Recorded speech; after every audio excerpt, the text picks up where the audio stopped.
Get the lamb shank. Is that right? Right, welcome along then everyone to the Civil Defence Joint Committee today. We'll just quickly start with the karakia. Tue ki runga, turn my mic on. Tue ki runga, tue ki raro, tue ki waho, tue ki roto, tue ki te here tangara, ka rongo te po, ka rongo te ao, homie, huie, taie. Thanks everyone.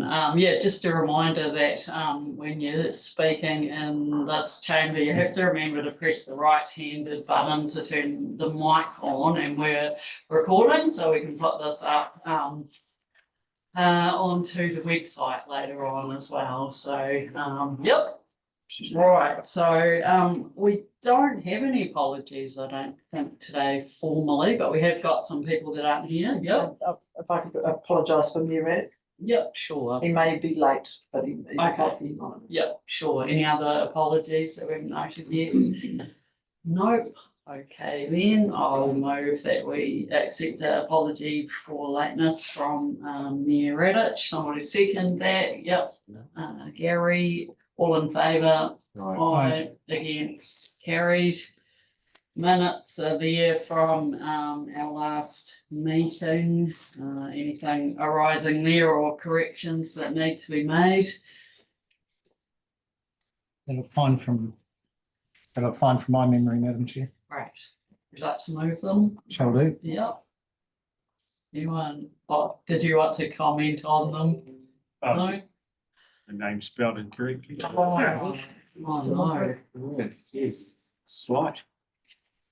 We'll make sure that we correct any names that are spelt incorrectly then. Apologies for that.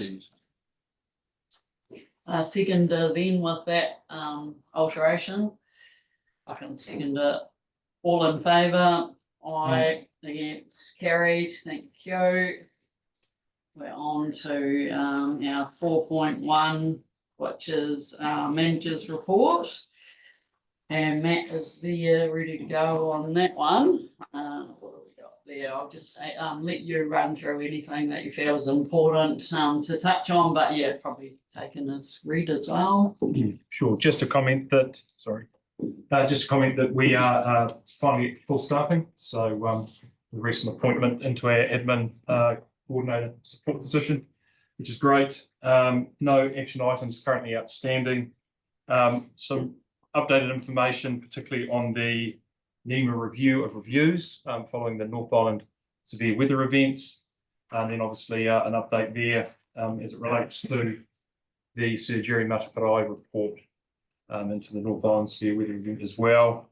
An update on deliverables as it related to last year's annual plan and some of the metrics there as well.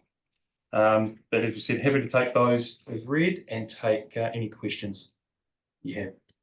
Thank you very much. Anyone have anything they'd like to discuss or raise there? Madam Chair. Yep. Just a couple of things, Matt. Where we say partially delivered, at a governance level, that's perhaps not as useful as perhaps 20% delivered or something like that, because you might have opened the folder. Yeah, no disrespect, but from our perspective, to know whether it's just at the start or close to the end is kind of, it doesn't have to be an exact science at all, but I think it would be useful. The other comment I was going to make was I see that X, formerly known as Twitter, it's a bit like Prince, formerly known as the artist, formerly known as Prince. It's gone back -1. Is it worth persevering with as a tool? Do you think? Look, it's something that Erica Andrews, our stakeholder engagement advisor, is looking at the moment, and it's around demographic reach and all those things. So we want to make an informed decision around where we invest our time and resources there, but it's certainly under review. Yeah. And the only other one I had was, and it might just be me being dumb, and it probably is, but I couldn't find CRG in the acronyms, and I don't know what it stood for. Community Response Group, and Ah. the acronyms to reflect that. Thank you. Thanks. Yeah, Brian. Yeah, just page 15. Now, include the trigger levels. It's got not complete, what was it? Underway. I would have thought that something as basic as the QMAX or the river level at Balclutha would have been established at Roxburgh Dam time. I have tried to check with our local guys, but he's away. So how far on are we, and why is it that it's 2024 and we're still not sure what level we're evacuating? Look, that's something we're reliant on the ORC Natural Hazards and Engineering team for, and that's a piece of work for them that we'll be a recipient of once they've completed that, but that's still a work in progress. Because I know how, you know, like it's usually 2 o'clock in the morning and you're trying blindly to work out whether you're evacuating or not. So is there a time frame for it to be finished? Look, it's something I can come back to you with. Yeah, cheers. Thank you. I raised this earlier as well with Matt, but similarly to Tim's question around reporting on partially completed or not completed. Just it would be useful if there was a little bit more detail, I think, in future. So just I agree that knowing if something's partially completed, if it's only just started or it's almost done is important. But also where things are not completed, perhaps a brief comment on why or whether there's ramifications of that or it's carried over into the next year. You know, it's an important thing we're still working on or not. So I'm not sure, Matt, if there's any point in going over some of those now and just commenting really briefly on perhaps why or whether any of them are significant. Yeah. Okay, good to that. Or if you like, I could just resubmit or circulate this form with those things fleshed out following this meeting. Yeah. That's preferred. Yeah. Would be good. Yep. Thank you, Gary. Just along the lines, I'm assuming not completed means not started, or given you've got partially completed. Yes, that's correct. Yeah. Thanks, Mike.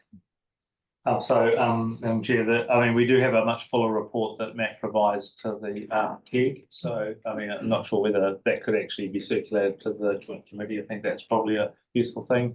And I think it would also be useful to, because the Joint Committee does stand slightly to one side of the ORC, that we actually get a summary of the budget and the expenditure as well at the end of the financial year for the Joint Committee. And again, that's Matt reports that through to KEG, so there's no reason for me why that couldn't be reported through to this committee. Yeah, it's really good. We don't need to be involved in operational level stuff, but I just guess more of a governance type level of just tracking that we're on task, we're achieving what we want to be achieving, and just an oversight would be good. Thank you. Any other questions then? We've got recommendation here. Back to, sorry.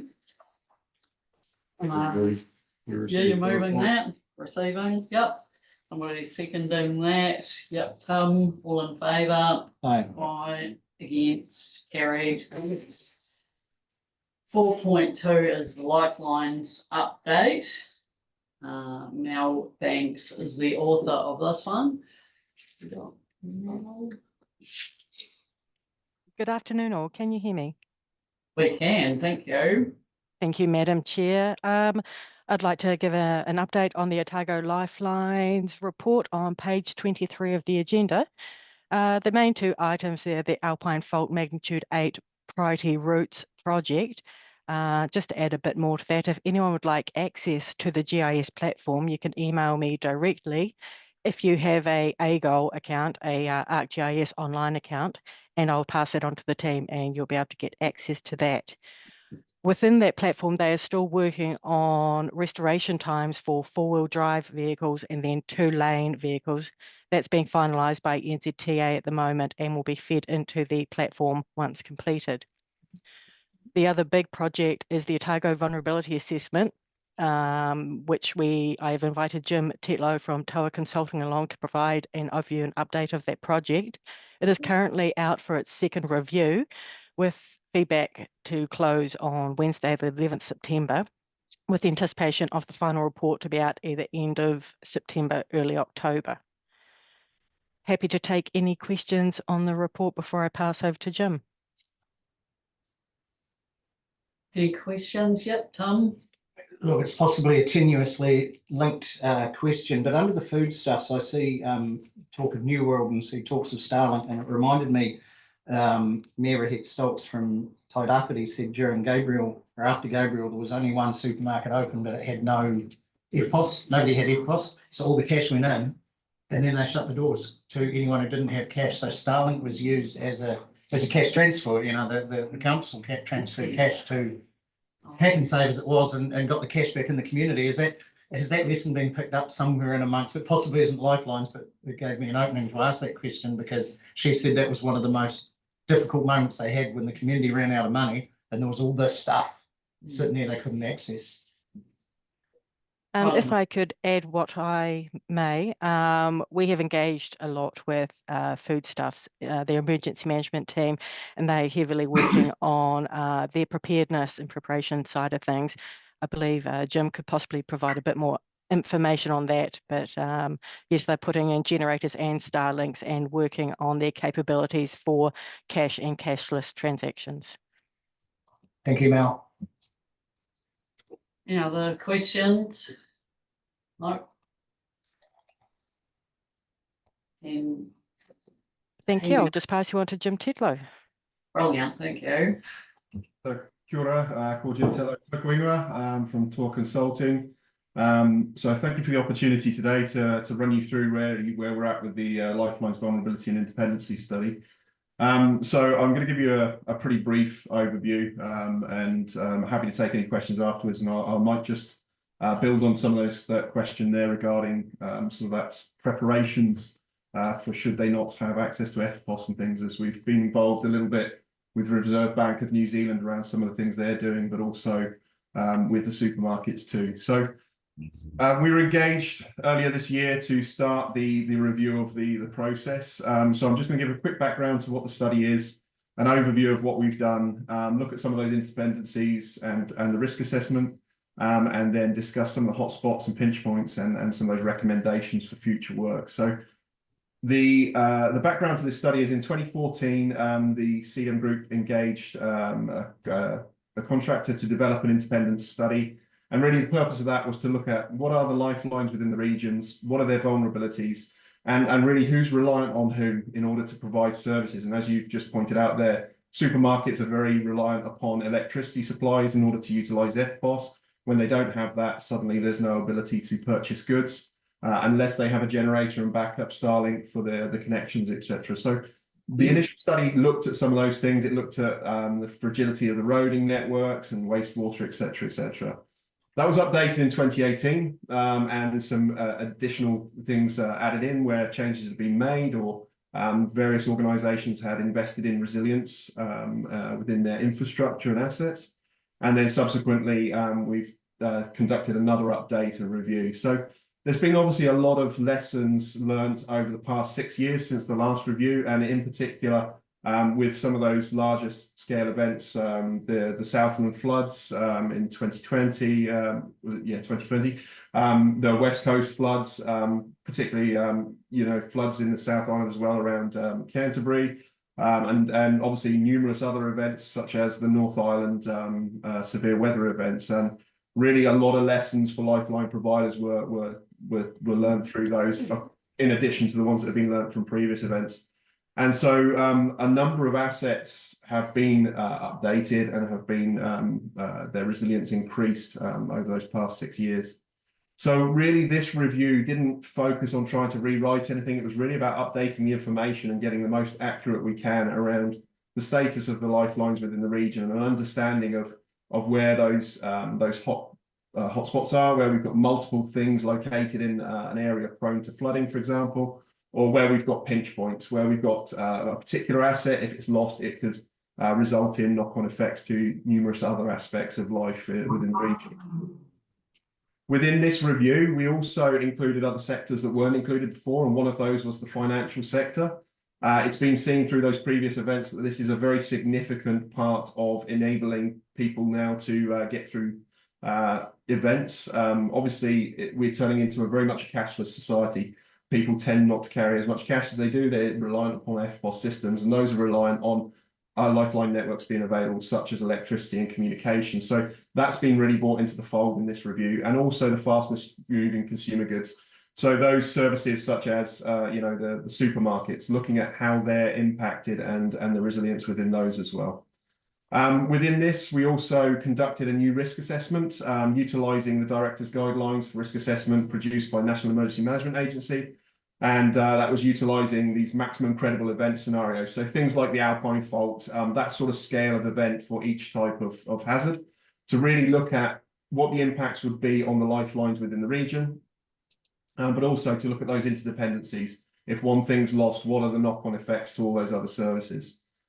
It's been, the study has really been supported through the provision of information by the members of the Otago's Lifelines group. And, a lot of thanks has to go out to the people in, Three Waters and roading teams within the councils, but also out to those public providers and private providers as well for electricity networks, communications, etc. So we have had quite a lot of input from all of those sectors to tell us about their resilience. And obviously some of that information is commercially sensitive. So the provision of that information, whilst required under the Act, is we're very grateful to have had access to that, because it really does allow us to see what the picture of interdependency is between different aspects of lifelines within the region. Really, the purpose of this whole thing is to support response planning and promote that understanding across the providers that whilst they provide a single service, there are many other things that are reliant upon that. But also, if we can understand where our vulnerabilities lie within our lifeline provision, we can also help to prioritise their restoration in major events. And so a lot of this information supports the planning that's going on at the moment for things like the Alpine Fault and other catastrophic events. So really, that's a little bit of background to the study. In terms of the overview, really the sectors we've covered within this region, electricity generation and supply. Otago is one of the biggest providers of electricity to the rest of the nation. The dependency on our major cities upon Otago's hydropower is pretty phenomenally high. And so loss of those has quite a significant impact on New Zealand Inc. as a whole. Our telecommunications and the changes that have happened over the last 6 years, particularly in this space. The transport infrastructure, road, rail, air and sea, all very critical for the region. Three Waters and flood protection, waste management, our financial services and fast moving consumer goods. So really what we've looked at within this is what is there within that service, what are they providing within the region, what their critical assets are, the vulnerability to hazards and those interdependencies they have, and what they rely on to keep them running. Also, we've looked at any specific hazards that are identified for those sectors that may affect that sector more adversely than others. And then, as I said, we've identified where we've got these multiple lifelines in one location that might be a high hazard spot.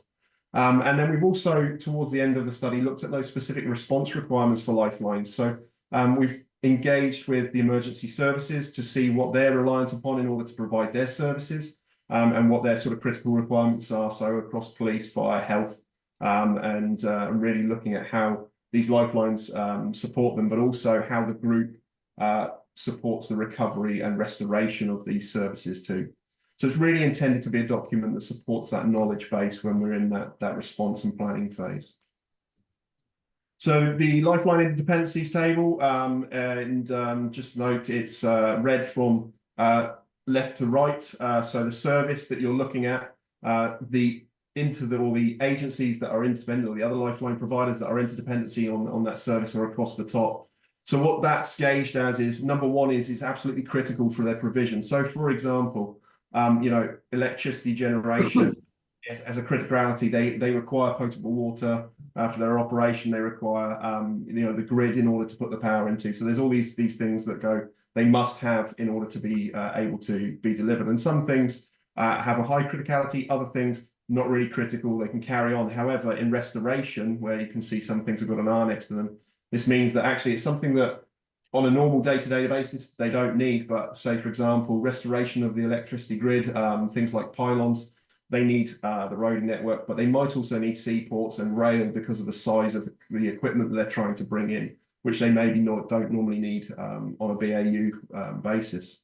So we worked this through as part of a workshop in February, and we've had each agency look at this, and we're just making a few amendments. So I'll just note that this table is actually not the most up-to-date version. We're making a few little amendments to it because of the way it's reading. There's a little bit of confusion about which way to read it. So we're just going to try and make that a little bit easier to understand for the final version. But really, what we can see within this is that without electricity and without telecommunications and without roading, most things are going to suffer. They require those core networks to be operable in order for themselves to be operable.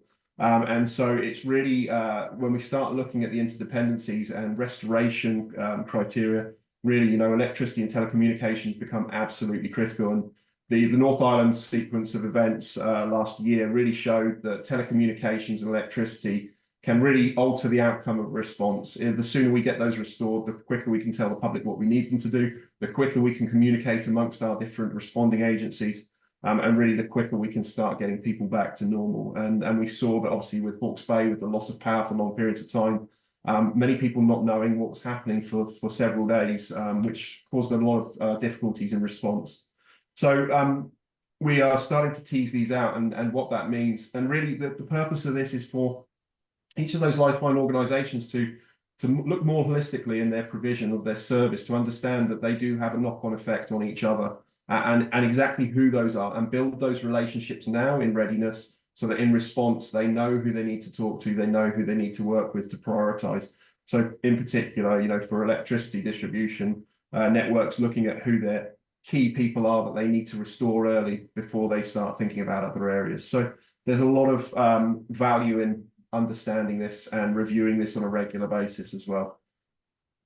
The risk assessment, so as I mentioned, this uses these maximum credible event scenarios. So the Alpine fault is one of those. Really, it's at the upper end of what could happen. And the reason we use maximum credible is to allow us to really look at maximum consequence and plan for the worst, and really identify all the things that could happen in the worst case. That should then encompass all the things that happen in lesser events. As I mentioned, it utilised the DGL, Director's Guideline for risk assessment guidance, and we ran the first risk assessment at a workshop with Lifeline's members in February, where we looked at an earthquake, Alpine fault, severe weather flooding, and a drought wildfire, so a very dry season, to really look at what the risks are to particular networks, things that would be impacted and the level of impact. And that risk really is, it's the likelihood of occurrence of that event occurring, and it's the level of consequence to that particular asset. And that gives us an overall risk level to them. So as you can see there, within this, earthquake and severe weather flooding are the highest risks to our lifelines within the region. But also noted that drought can have a significant effect. Number of the lines for electricity, for example, around Queenstown, run through forested areas, and will be impacted should there be any wildfires through those sorts of areas. And we've got some quite high value assets in terms of their proximity to that risk of wildfire that could be impacted, particularly around central Otago and the high country around Queenstown as well. But also looking at cyber attack, and I'll just note there as well, solar storm events were looked at too. When we conducted this in February, we hadn't had the event we had this year to demonstrate just what a solar storm can look like. And we are coming into a period now of really heightened solar activity. And next year is likely to be the highest we've seen for many decades. So the impacts to the electricity network can be quite high on that, with the magnetic outputs, can have significant effects on transistors and things. So identifying these risks to enable them to understand where we might have those impacts as a group. Now we can understand these are the potential areas where we might need to focus some of our restoration or some of our preparation work as well. Certainly having a look at some of the sectors, particularly our electrical distribution, telecommunications and roading are really the ones that have got the highest risk within the region. They are the highest utilised, they're the highest interdependencies, therefore, you know, they are the highest risk. And certainly some of your roads that are critical key linkages between the various towns and cities within the region are in vulnerable places. They're either vulnerable to flooding in parts, or they might be vulnerable to snowfall, and certainly to earthquake in some aspects as well. So in terms of building up our knowledge around this, we now have quite good understanding of the vulnerabilities of the airports, of the roading networks, and obviously of all our three waters, and where maybe some assets might be at more risk than others. So certainly some of the hotspots that we have, just before I go on to the recommendation for future works, Queenstown, obviously, with the Alpine Fault, has several areas which will become difficult in a response, and a lot of those are around the roading network and impacts of things like rockfall, landfall, and particularly flooding as well in the lower lands around Dunedin and around towards the airport and the Momona area. But also some aspects of coastal erosion in parts of the state highway network. And there are several locations around Dunedin and those major areas of Queenstown where you have several assets. For example, you'll have a electrical distribution, a sewer, wastewater plant. You might have also in the same place a telecommunications hub where all things could go out in one go. So all of these agencies are aware of those, and we've got a good amount of knowledge within the later reports around the sort of preparations or the resilience work that's been undertaken. So when we come to things like Queenstown Airport, things that they're doing to improve the runway, and really for them, the actual asset itself probably would be operable. The difficulty for them is going to be getting the things to restore it due to damage to the roading network. So the report goes into quite a lot of details, about 120 pages. But there's a lot of information in there that's very useful for that planning purpose. So finally, throughout this work, there are several areas that could be considered for future work within the Lifeline sector or development. Certainly the continuation of the Otago CDM Group catastrophic planning. As a region, you're very far ahead in that process compared to some of the others within the South Island Group. And that has been very, very useful for us in terms of this process that we've been conducting, as a lot of those conversations have already happened with Lifeline providers around the, so what, if this happens, what does this mean? And so that really did make our lives quite a lot easier. So I just wanted to give a bit of thanks to Andy for the hard work he's put in on that process so far. Looking at some of the identification of the impacts on that infrastructure failures on the wider environment. So looking beyond the it will shut down other Lifeline services or it might impede communications, but really that's starting to maybe draw out what's the economic impact? What does it mean if we lose electricity for 3 days? What does it actually mean in terms of the economic output for the area? But also, what could it mean with loss of some of these things? Say, for example, damage to a wastewater treatment plant. What does that mean to the environment? And if you look at the North Island at the moment, Hawke's Bay, both wastewater treatment plants were impacted during the Cyclone Gabrielle. And that's having a knock-on adverse effect because of what they're having to do with effluent disposal at the moment. A debris management plan is something that we think could be quite high value in the future. And that's really looking at, in one of these major events, waste is one of the biggest issues that gets created. And it's one of the biggest things that hangs over. And again, in the North Island, looking at the waste treatment that's going on with the silt, that's going on with all the things that are mixed through that silt. Having a plan for how you'll manage that, the areas you'll use, the processes you'll use, etc., can go a long way to solving some of the problems rather than having to think about it on the day. Generators are always something that everybody wants in a response. If people can get a generator, it means that they can function, they can get things happening. Unfortunately for Lifelines, the generators aren't the kind of ones we can go off and get off the shelf at the Rent-A-Quip or from Mitre 10. They are often very large generators to run flood pumps, flood systems, to start other systems up. So there aren't that many of those sort of very high kVA generators, sort of ones on big trailers that get trucked around. So really looking at where those are located and starting to prioritize where those are going to be utilized best now where we're in readiness. And I know some of that discussion is starting through catastrophic planning, but certainly having a good clear plan of where do these exist, who owns them, and where can they be utilized, where could they be deployed in emergencies. The GIS portal that Mel mentioned there, that's got the priority routes on it. It also has a huge amount of other information on there, where the wastewater networks are located, roading, etc. There's a lot of development that could go on in that space as well, to support planning and to support response as well. And that's certainly when you start looking at these Lifeline reviews, that's a suggestion for the sort of next tier of review, is to go up and actually start really developing that portal to become more of a management and planning tool that can be utilized in response rather than just a repository of information, but actually something that can start to look at interdependencies in a bit more closer detail. The other one here is the Otago CDM Group Regional Communications Plan, and looking at alternate methods of communications. and how we utilize those. So picking up on the point that was raised there about Starlink, certainly Starlink is opening up access to communications like never before in parts of New Zealand. But there is a word of caution around Starlink, and that is that it does still require, as a satellite, it does still require base stations. One of those base stations for Starlink is located in Cromwell.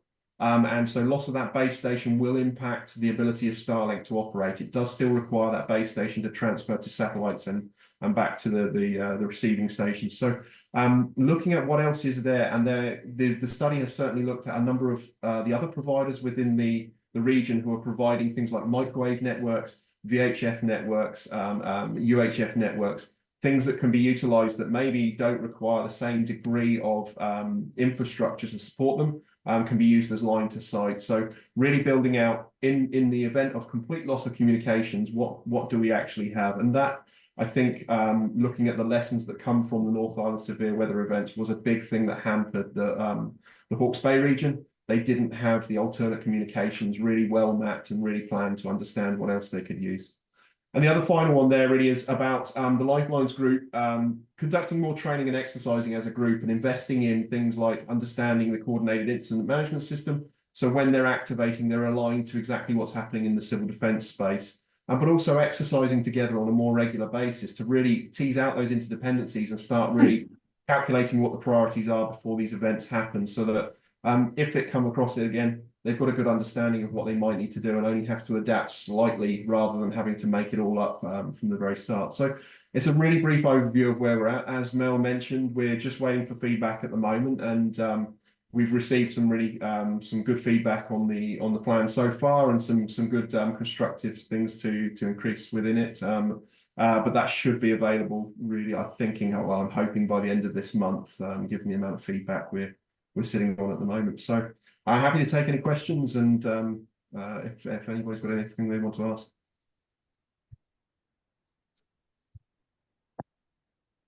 Any questions?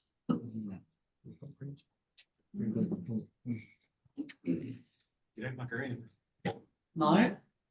No, we don't muck around at this meeting. That's right. We've read what we've been presented here, and I just want to thank you for your work that you have done to date. And all of the input obviously that's gone into the report too, which will be really useful. Richard, Maybe you had just a something. question for Matt on, sorry, on what happened to that last slide in terms of recommendations and how's it picked up?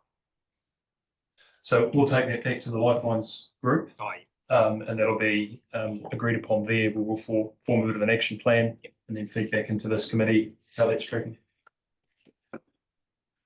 Very good. All right, well, thank you very much, Jim. Then doesn't appear to be any questions, but really appreciate your work and presentation today. And yeah, we'll look forward to seeing that once been through Lifelines. Thanks. Sure, thank you very much. Yep.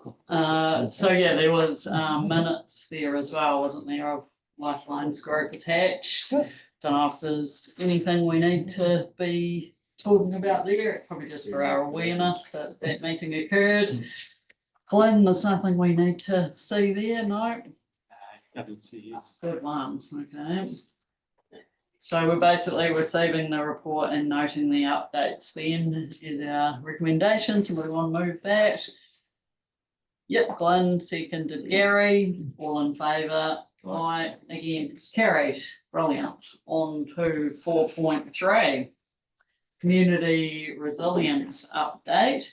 And Paul, you're here with us, and Erica is online. So yeah, we're in your hands if there's anything you want to introduce here.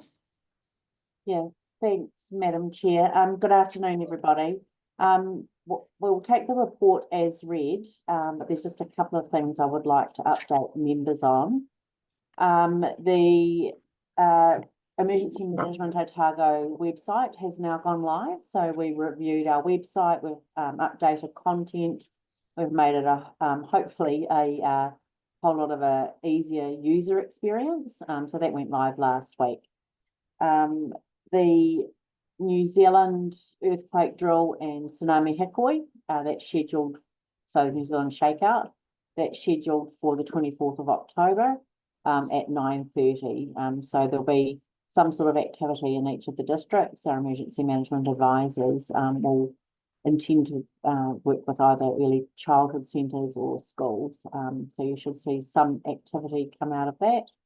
And finally, I'd just like to say that Clued Up Kids has made its debut in Dunedin City last week. So that was really good to see as well. Thank you. That's it from me. Over to you, Paul. So just in the rest of the report there, we've got the community engagements activities.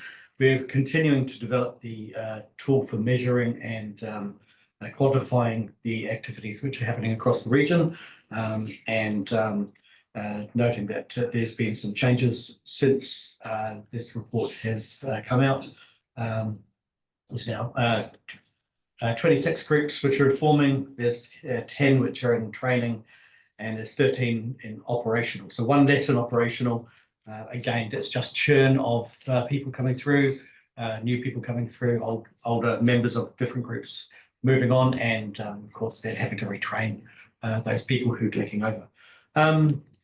Apart from that, I think that's the main things there. We've also got the minutes from the last WCG, Welfare Coordination Group, in there as well, which is meeting once a quarter. Thanks, Paul and Erica, Brian, and then Sandy. Thank you, Chair. Kia ora, Paul. Just on page 34, community engagement activities doesn't list Clutha. Is the reason why Clutha's off there? Yeah, stop it. It's too easy. It's just, There's okay, so it's just marking for different activities that were happening. There was activity there around stakeholder engagement, around some different agencies, but a community that's for other activities here. Just to clarify, Meg Cadogan, the activities we're recording in this space are the ones that align to the activities we've defined in our community resilience strategy. There are other activities that are happening as well that might not necessarily meet the criteria for this. If you do want a fuller report on that, we're happy to report on that as well. No, it's just a one-dimensional look at it. Yep. Cindy. Thank you, Madam Chair. Thank you, team, for the work that you've done in this space. It's great. It's good to see. I had a question about on page, 37, where it shows the cities groups. There are 7 green circles, but only 5 saying that are operational. I just wondered what, it looks like you're not counting the response groups or the boards in the 2 areas where we have clear overlap. Yeah, so there's a couple of nuances about how things are recorded in the system, and it's just a GIS thing. We're trying to work out a system to align those groups so they actually form the one spot.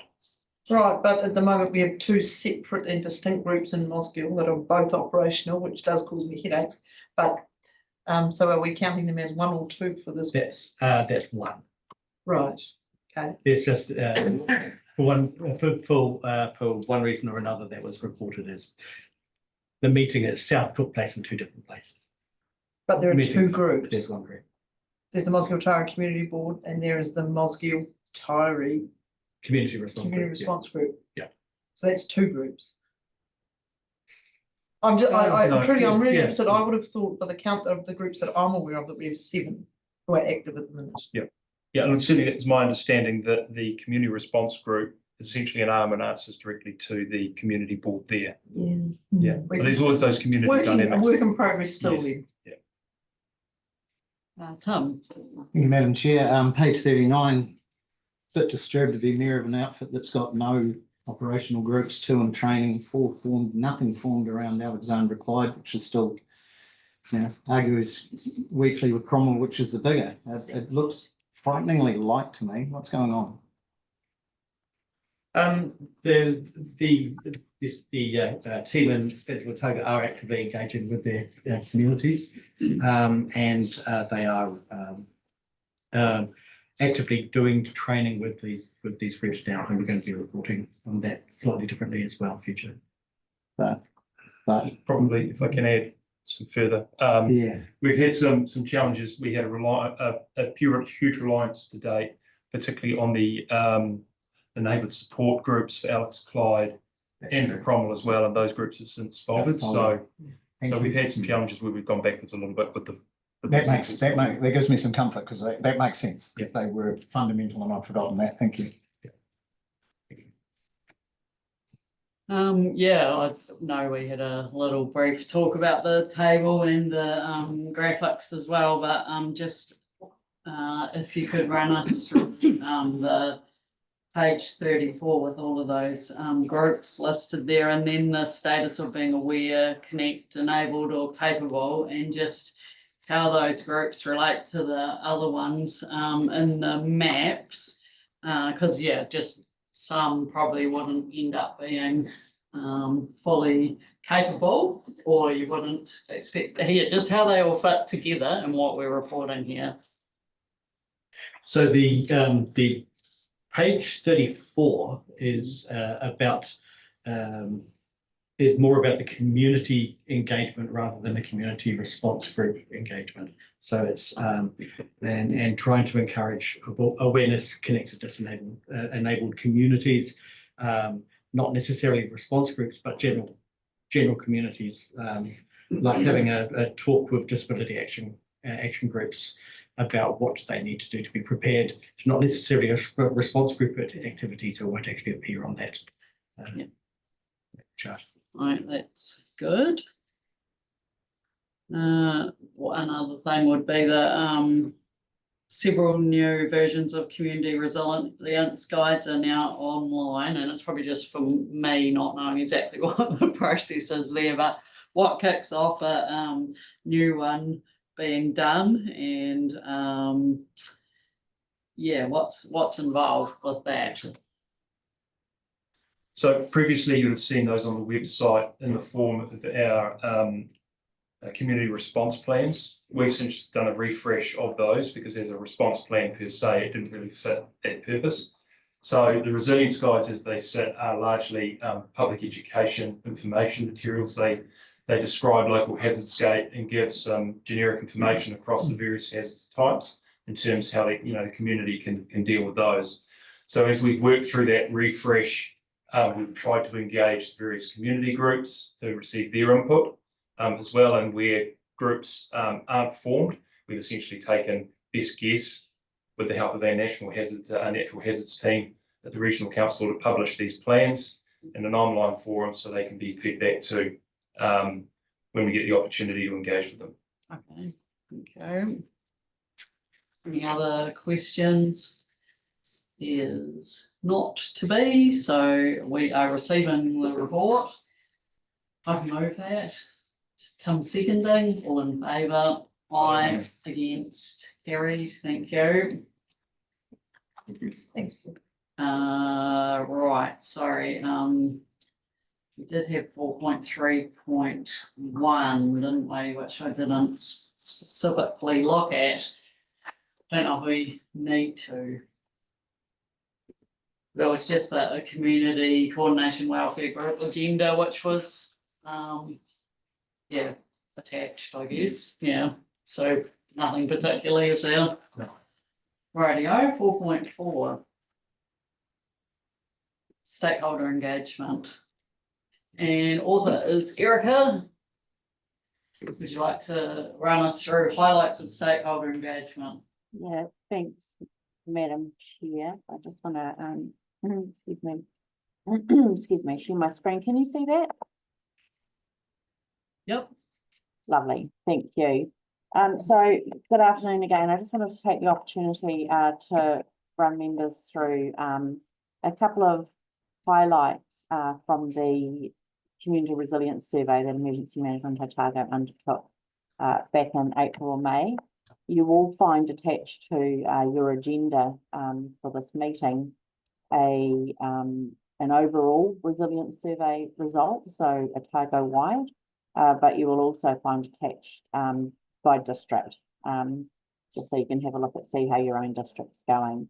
Those survey results, I can drill down further using the platform that we used. So if there is any extra information that any member would like, just let me know, and happy to pull those out for you.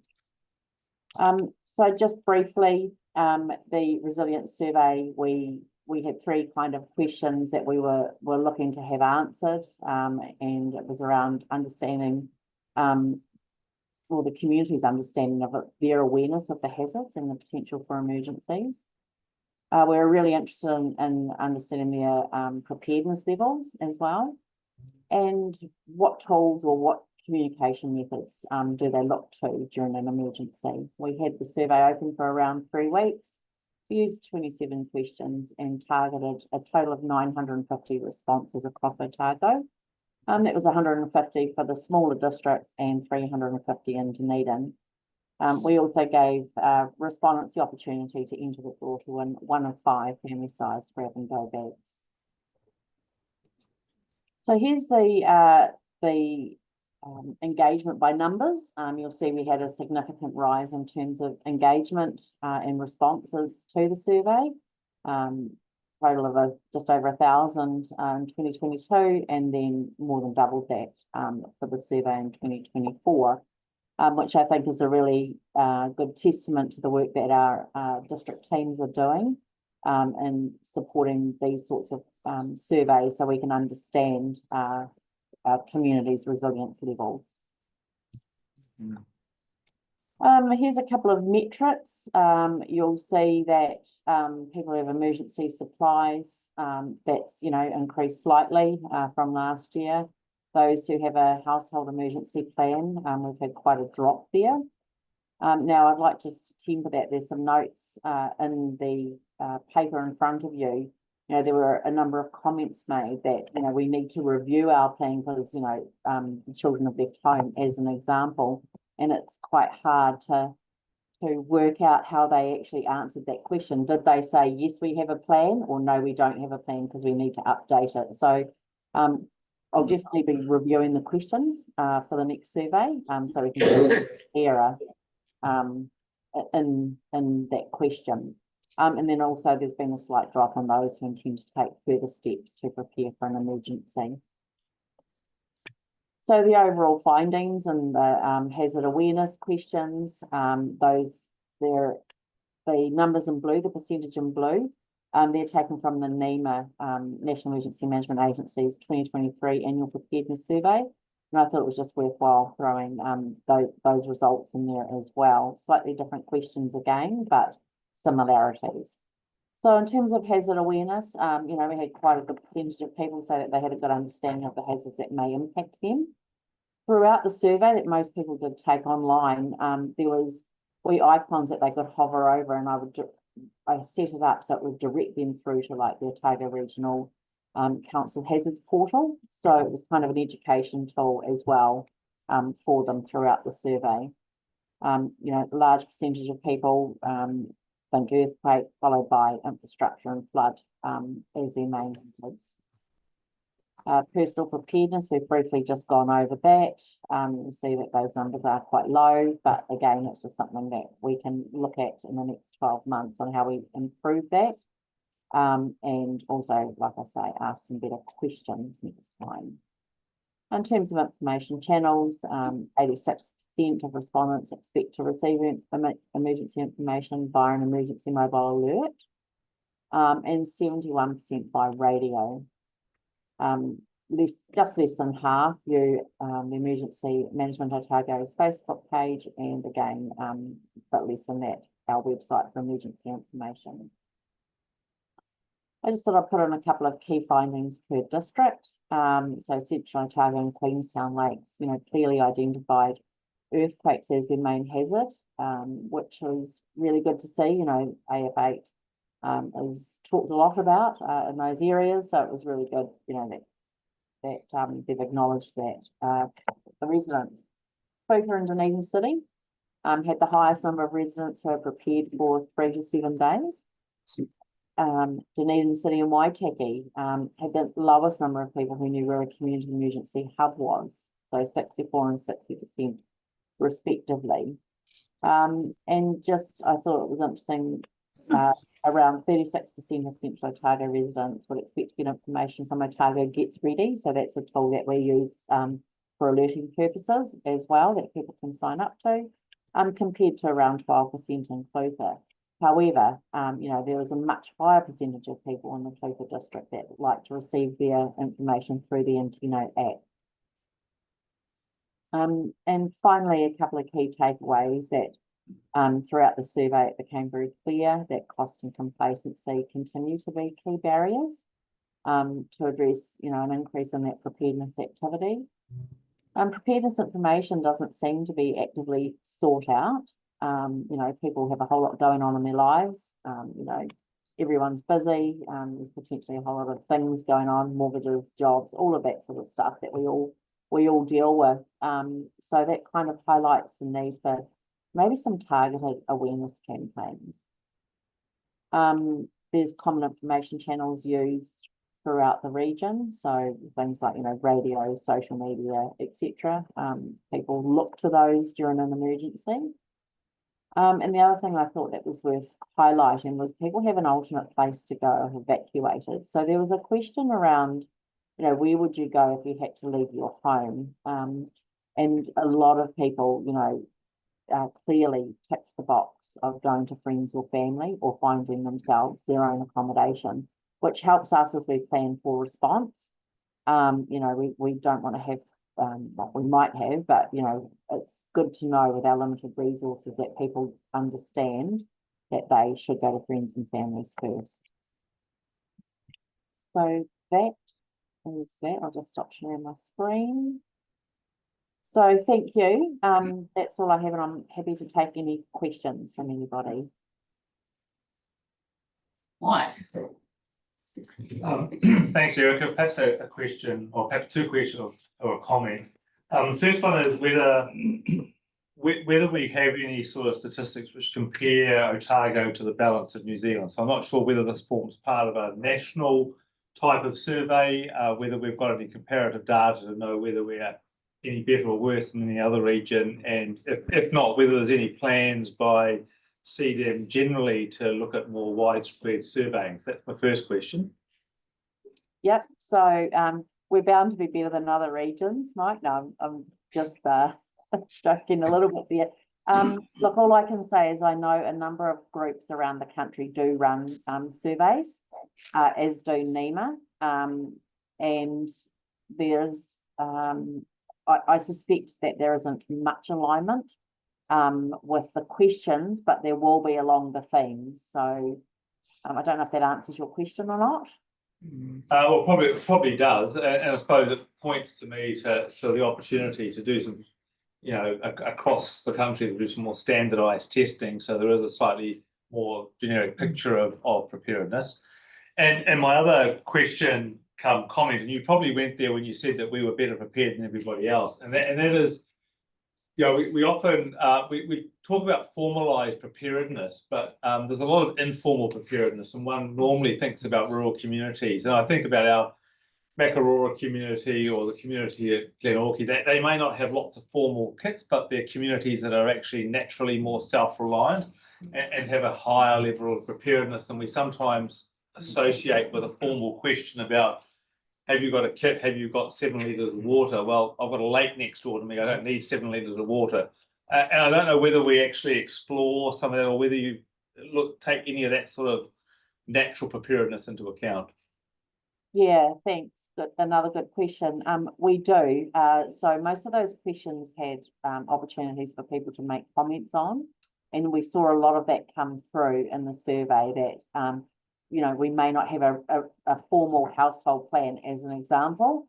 However, we have sat down, over a meal, and we know who's going to pick the kids up at school, or we know who we're going to contact, or exactly what you've just said, there is a bit of water down the road sort of thing. So that's the thing that was quite hard to measure, is how then did they answer that question? So again, something for me to look at for the next time.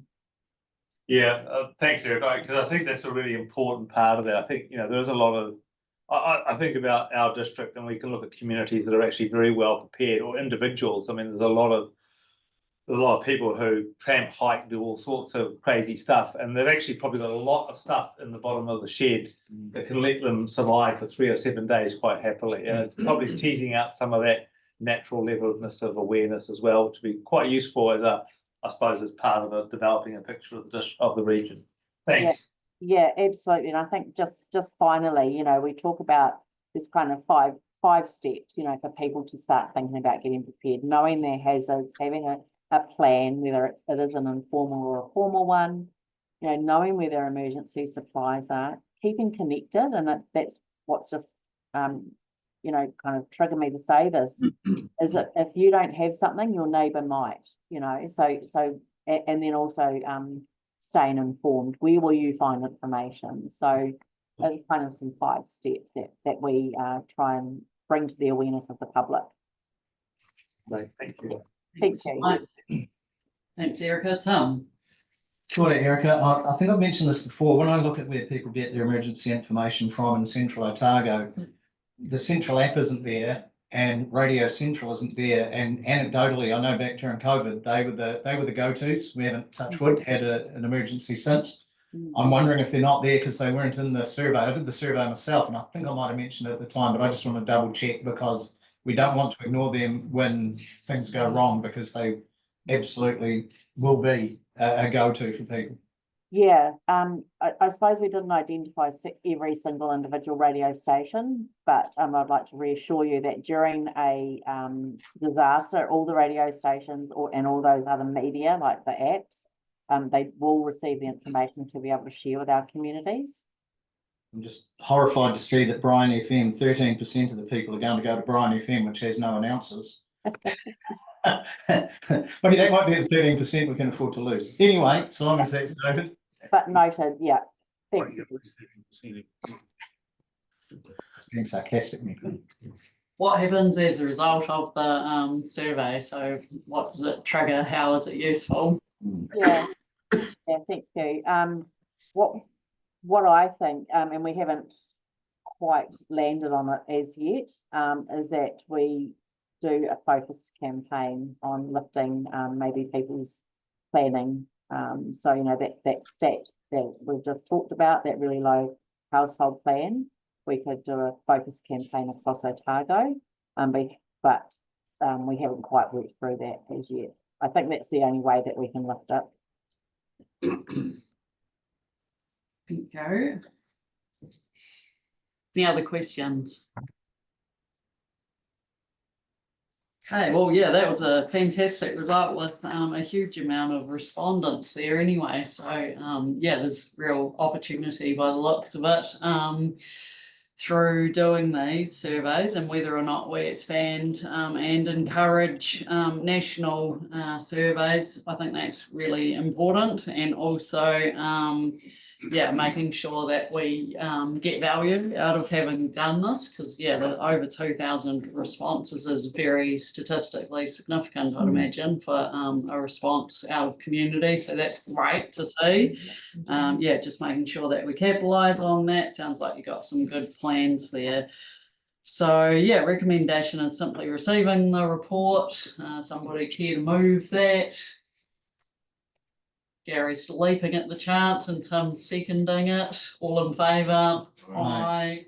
Against? Carried. Thank you. Thank you very much, Erica.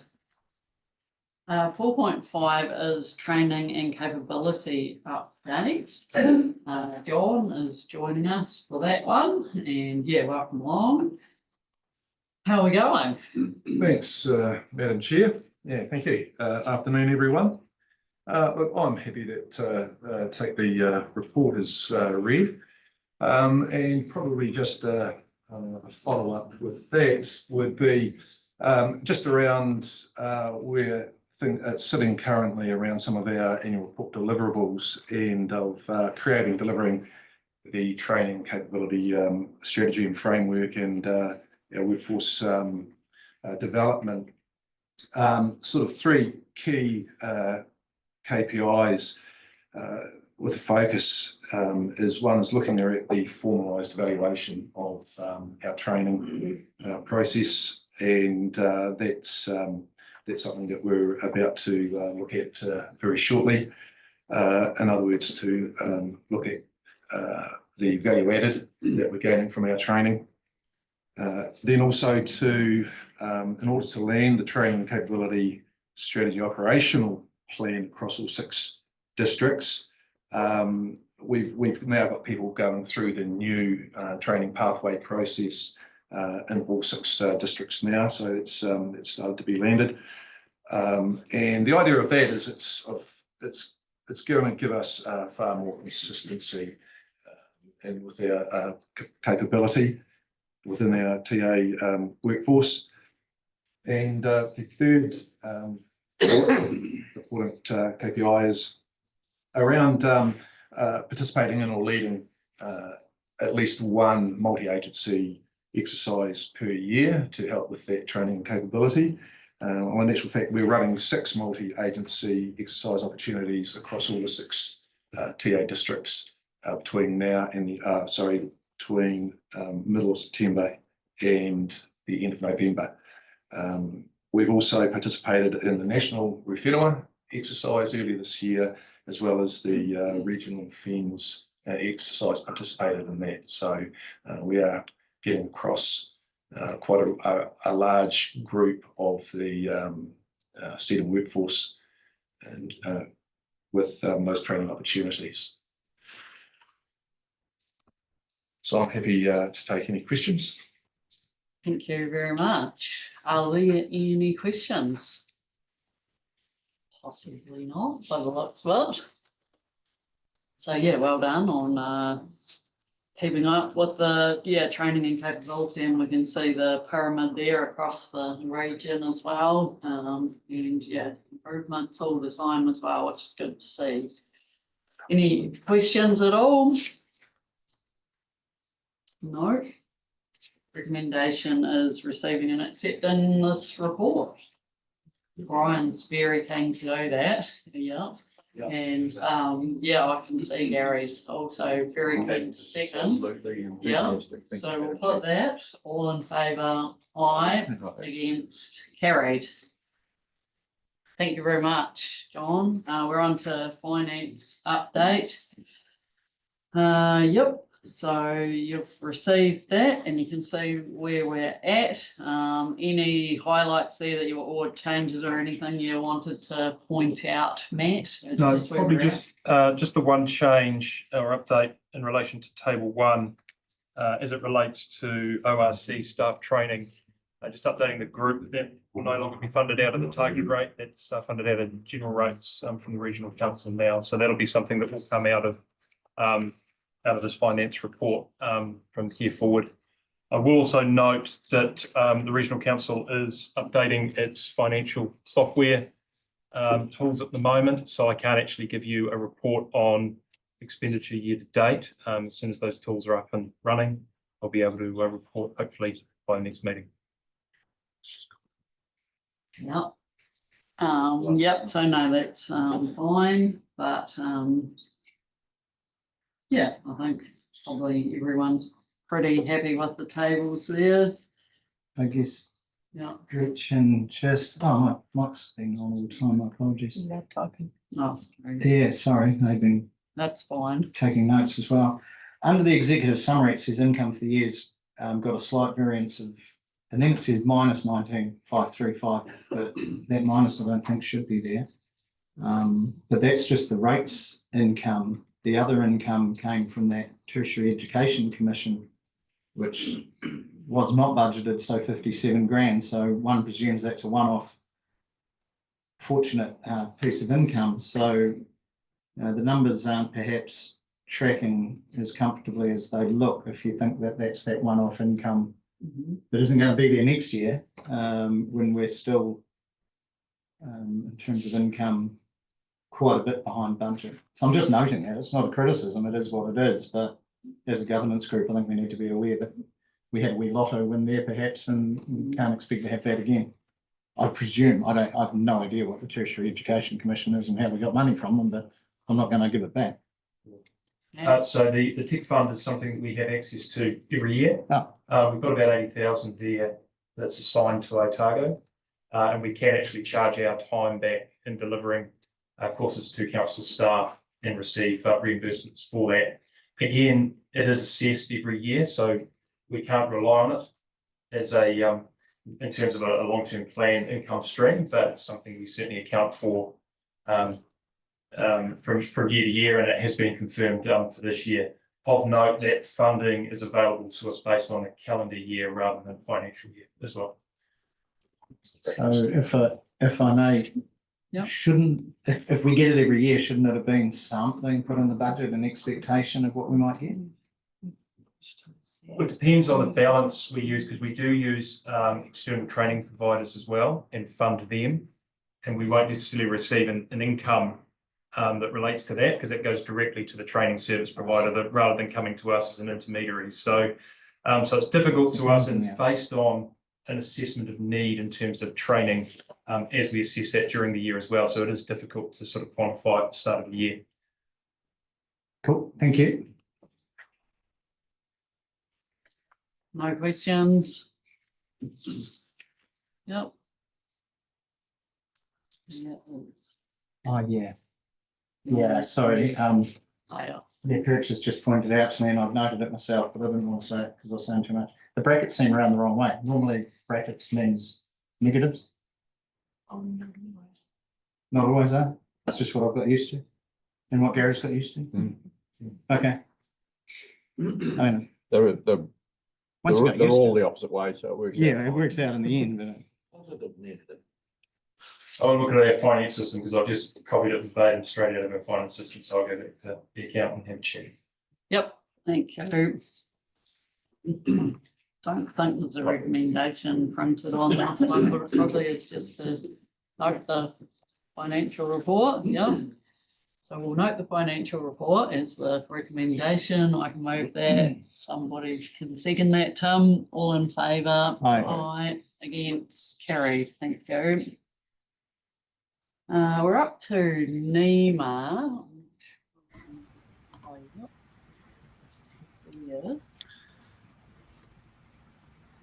Yeah. Yep. Yep, Mike.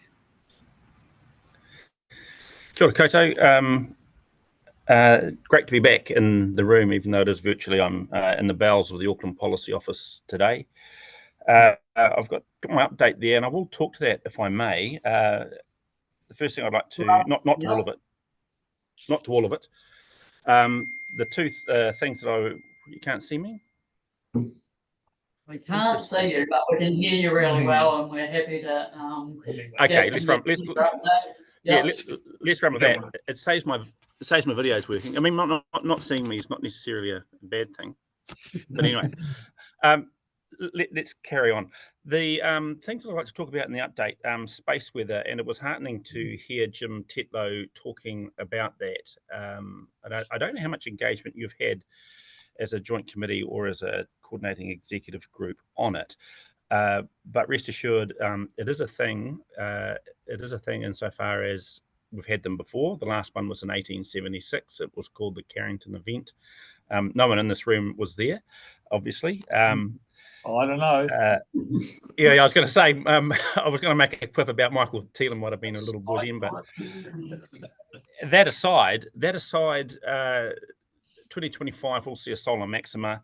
Will cause disruption to navigation, GPS, high voltage transmission lines.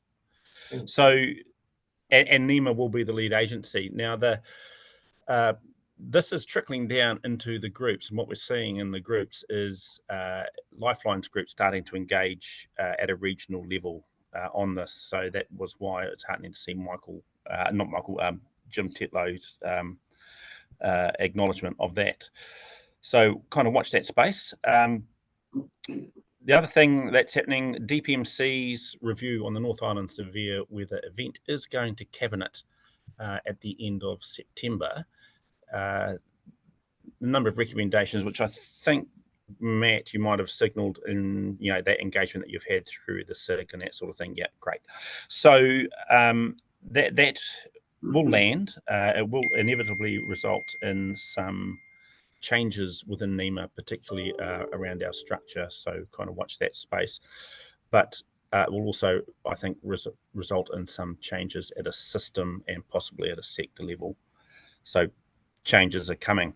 The other thing I want to point out, and this is kind of hot off the press, and I did, sorry, apologies, Matt, I did send an email this morning, and I know it was kind of a bit last minute, but it might be of relevance to the committee here. The North Island Severe Weather event in 2023 resulted in temporary amendments or provisions into the Local Government Act around allowing councils and joint committees to meet online and virtually for the purposes of achieving a quorum and decision making. Now, those provisions expire on the 30th of September, so end of this month. And in line with that, in 2023, Parliament amended the LGA to allow those provisions to endure in the Local Government Act. So that there'll be more information coming out about that, but the relevance for this group, for this committee, but also for your own councils, is that you are going, those provisions only endure provided they are reflected in your standing orders. So we'll need to make sure that, you know, there's good communications, but also you do amend your standing orders. So that's just the wee thing that's kind of hot off the press that you may not have come across. And there endeth my update. Apologies for the camera. I don't know what's going on there, but I'll hand back to you, Madam Chair. Thank you very much for the update and handy little tip on the LGA requirement there. That was very handy indeed. Right, are there any questions on the report? No questions by the looks of it. We do appreciate the update though, and yeah, we'll watch this space in terms of outcomes of the reviews and structural changes and other things that are imminent, I guess. So yeah, thanks for that update. No problem. Over that because that's your report. So yeah, thanks for being with us and sharing with us through our other papers on the agenda today as well. Appreciate that. Thank you. No problem. Thank you. We are up to 4.8, which is the Otago CAT plan update. Andy is joining us for that.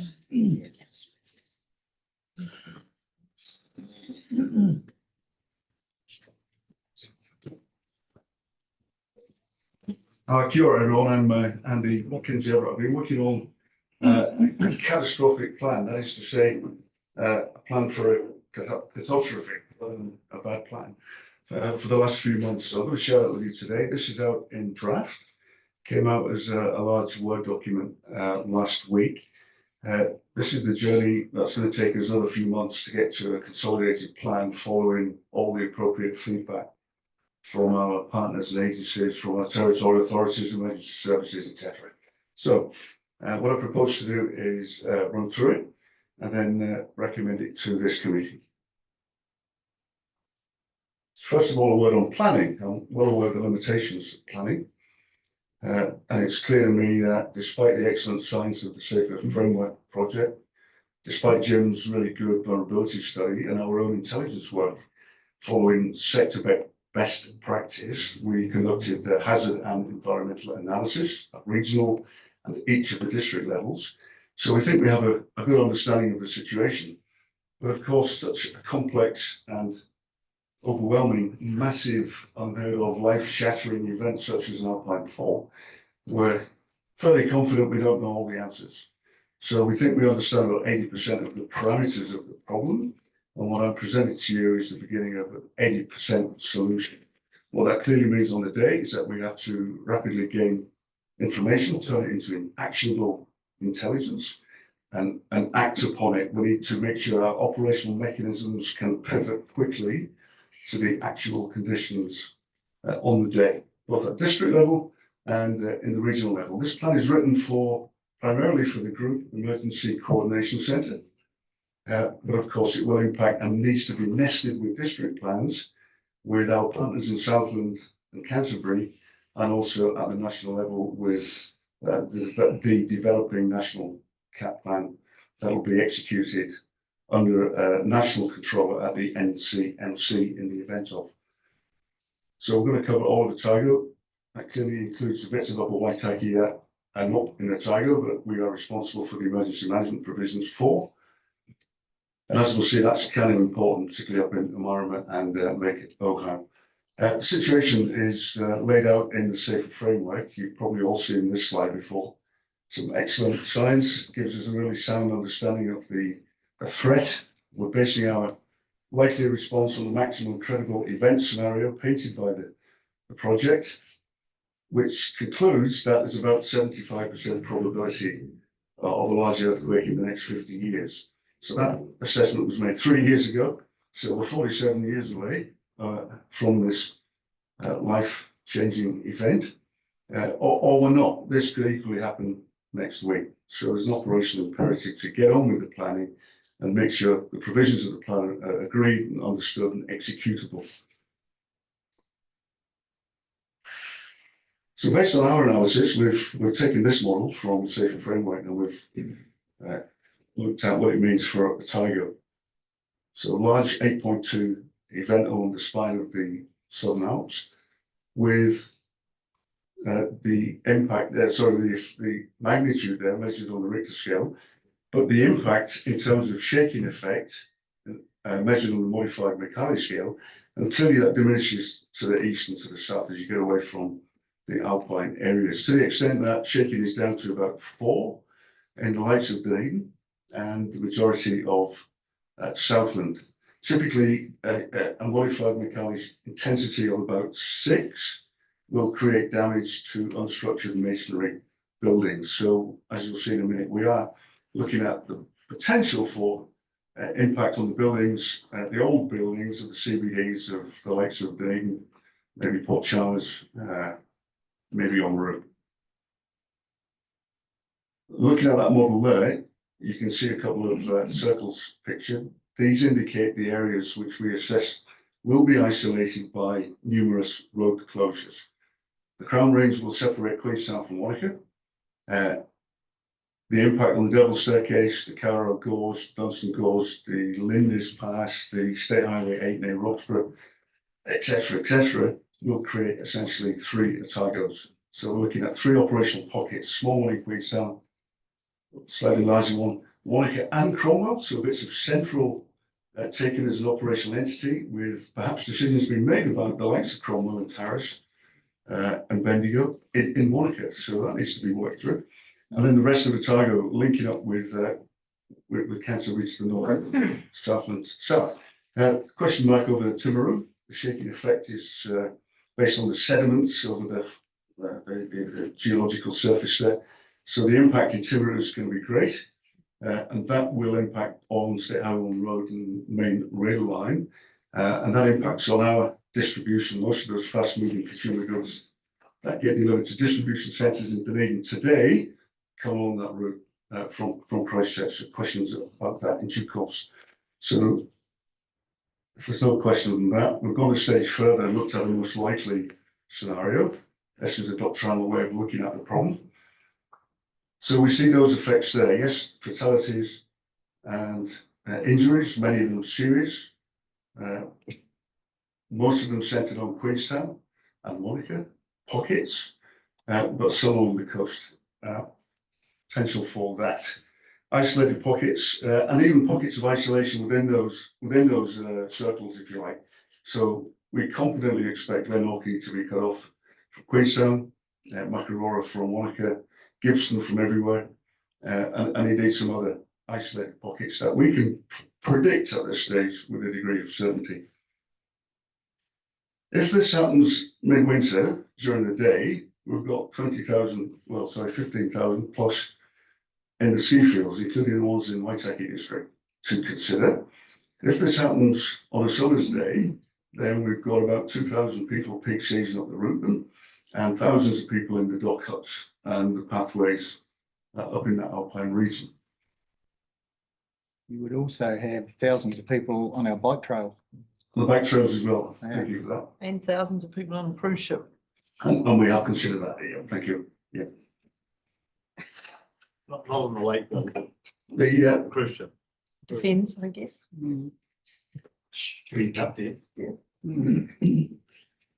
the shaking effect on the hydro dams is not expected to destroy those dams. They're engineered to withstand the expected shaking.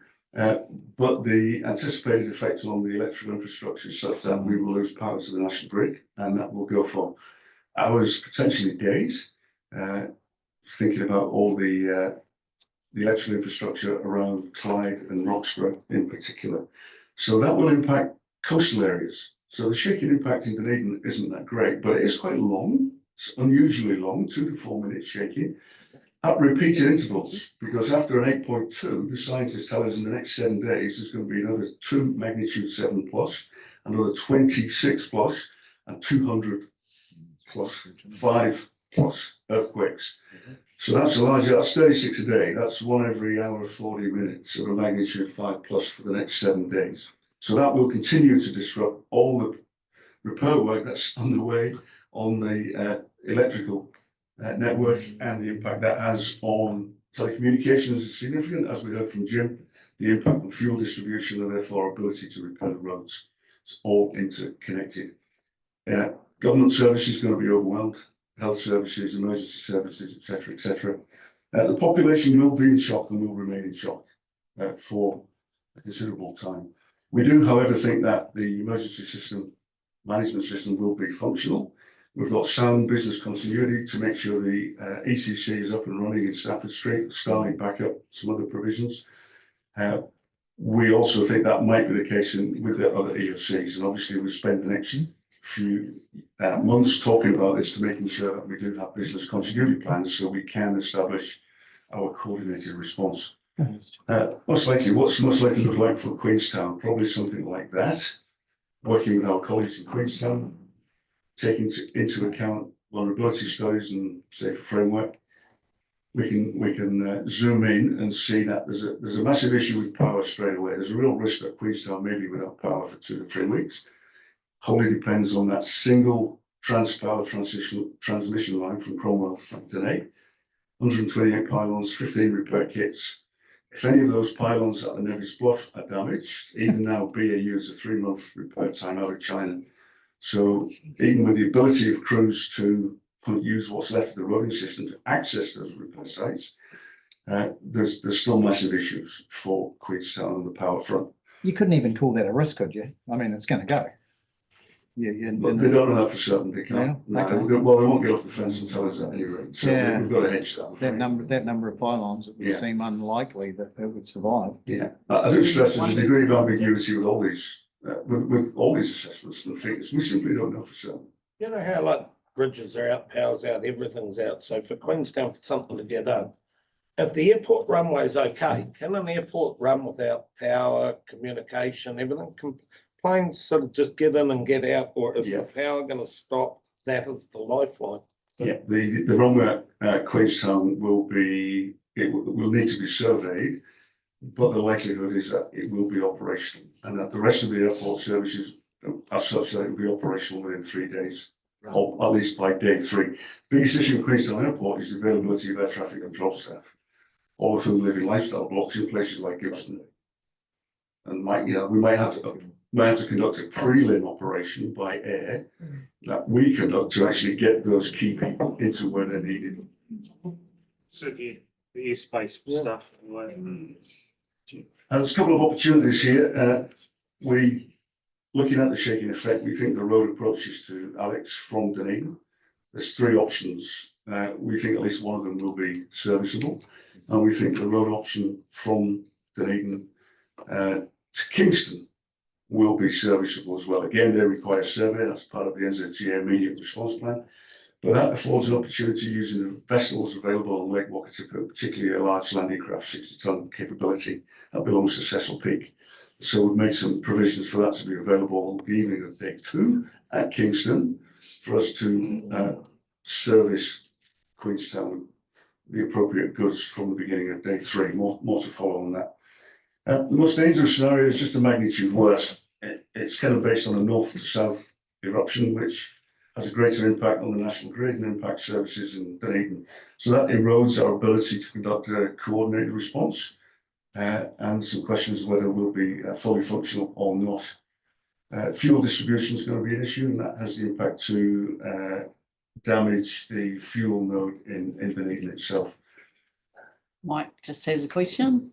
Okay, I'll pause there for any questions. That's the scenario we're looking at. I don't think it's, I think that's a kind of conservative view of it, frankly. But happy to take any questions there. So it's probably more of a comment than a question, because we had a really useful briefing on this in Queenstown from Matt. Richard was there as well. And you sort of made the comment just now about depending on what happens, you know, you'll be able to service Queenstown from Dunedin via Kingston. To me, I mean, the biggest issue for that is that probably Dunedin isn't the logical source of how we're supplied into Queenstown. It's probably Invercargill. And it speaks to the point that you've made at the outset around these CAT plans need to think about the connections to Southland and particularly to Canterbury. And it does always seem to me, and I've raised this, we raised this with Matt and raised this, in fact, with Mike Galuli when I bumped into him a couple of weeks ago, that actually these plans going from regions up to Wellington and back down again sort of, I think, missed the trick of being able to go sideways much earlier on. I think we discussed the fact that, you know, understanding how, and the maps you had up there were really useful, that actually when you look at the network of roads and networks below Queenstown, Invercargill and Bluff are your key points of servicing, not Dunedin and Balclutha. And that's nothing against Dunedin or Balclutha, it's just practical. Absolutely. So it's thinking about how we interconnect with the Southland CAT plan and the Canterbury CAT plan seems to me to be a vital thing we need to be contemplating. Yeah, and I suspect Dunedin will be taking a slightly different role in servicing, or just because I'd really want to test, really want to test some of the assumptions around Dunedin because they look a bit light, given the nature of our infrastructure, and then we'll act in a different way, I think. Great. So, is it now question time? Is that okay to? Maybe I should present the plan first and then take questions. Can I ask a question about that then? Sorry, how many more slides have you got, Andy? Not too many. No, seriously. 10, 12. Maybe. Is it all the stuff that's in our material that we've read? Yeah. Okay.